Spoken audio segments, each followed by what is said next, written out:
വധശിക്ഷയ്ക്ക് വിധിക്കപ്പെട്ട ബംഗ്ലാദേശ് മുൻ പ്രധാനമന്ത്രി ഷെയ്ഖ് ഹസീനയെ ഇന്ത്യ കൈമാറാൻ സാധ്യതയില്ല. കുറ്റവാളികളെ കൈമാറാനുള്ള ഉടമ്പടി എക്സ്ട്രഡിഷൻ ട്രീറ്റി രാഷ്ട്രീയ കാരണങ്ങളാലുള്ള കേസുകളിൽ ശിക്ഷിക്കപ്പെടുന്നവർക്ക് ബാധകമല്ല എന്നാണ് കേന്ദ്ര സർക്കാർ വൃത്തങ്ങൾ സൂചിപ്പിക്കുന്നത്. ഇന്ത്യയിൽ തുടരുമെന്ന് ഷെയ്ഖ് ഹസീനയും പറയുന്നു. ബൽറാം നെടുങ്ങാടി മറ്റു വിവരങ്ങൾ നൽകും ഡൽഹിയിൽ നിന്ന്. ബൽറാം, വിശദാംശങ്ങൾ. എന്തായാലും ഷെയ്ഖ് ഹസീനയുടെ വധശിക്ഷാ പ്രഖ്യാപനം തന്നെയാണ് ഇന്ന് പ്രത്യേകിച്ച് പത്രമാധ്യമങ്ങളിൽ ഏറ്റവും വലിയ ലീഡ് വാർത്ത.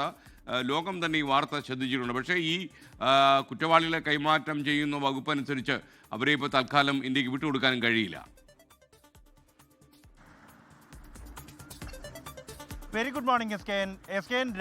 രാജ്യം മാത്രമല്ല, ലോകവ്യാപകമായി തന്നെ ഏറ്റവും വലിയ ചർച്ചയായിരിക്കുന്നത് ഷെയ്ഖ് ഹസീനയ്ക്ക് ബംഗ്ലാദേശിലെ അന്താരാഷ്ട്ര കുറ്റകൃത്യ ട്രൈബ്യൂണൽ വിധിച്ച വധശിക്ഷയും ജീവപര്യന്തം ശിക്ഷകളുമാണ്. 5 കുറ്റങ്ങൾ ചുമത്തിയാണ് അവർക്ക് ഈ മുൻ പ്രധാനമന്ത്രിക്ക് ഇത്തരത്തിൽ വധശിക്ഷ വിധിച്ചിരിക്കുന്നത് ഈ ട്രൈബ്യൂണൽ. അതിൽ പ്രധാനം പ്രകോപനപരമായ പ്രസംഗങ്ങൾ, പ്രതിയോഗികൾക്കെതിരെ, പ്രതിഷേധക്കാർക്കെതിരെ മാരകായുധങ്ങൾ പ്രയോഗിക്കാൻ നിർദ്ദേശം നൽകിയതടക്കം ുള്ള കുറ്റങ്ങളാണ് ഷെയ്ഖ് ഹസീനയ്ക്കെതിരെ ചുമത്തിയിരിക്കുന്നത്. ഷെയ്ഖ് ഹസീന നിലവിൽ ഇന്ത്യയിൽ അഭയം തേടിയിരിക്കുകയാണ്. രഹസ്യമായാണ് അവർ താമസിക്കുന്നത്.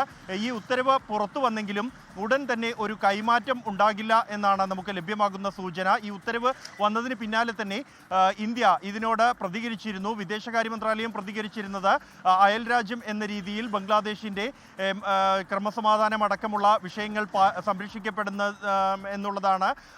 അതിന് ഇന്ത്യ പ്രതിജ്ഞാബദ്ധമാണ് എന്ന പ്രതികരണമാണ് നടത്തിയത്. എങ്കിലും ഇന്ത്യയും ബംഗ്ലാദേശും തമ്മിൽ കുറ്റവാളികളെ കൈമാറുന്നതിനുള്ള ഉടമ്പടി നിലവിലുണ്ട്. എന്നാൽ അത് ഈ ഷെയ്ഖ് ഹസീനയുടെ കാര്യത്തിൽ ബാധകമാകില്ല എന്നാണ് കേന്ദ്ര സർക്കാർ വൃത്തങ്ങളിൽ നിന്നും ലഭ്യമാകുന്ന സൂചനകൾ. പ്രത്യേകിച്ച് ഈ ഉടമ്പടിയിലെ അനുച്ഛേദം 8 കൈമാറ്റ അഭ്യർത്ഥന ലഭിച്ചെങ്കിൽ പോലും കുറ്റവാളികളെ കൈമാറണോ വേണ്ടയോ എന്ന കാര്യത്തിൽ ഇന്ത്യക്ക് തീരുമാനമെടുക്കാം.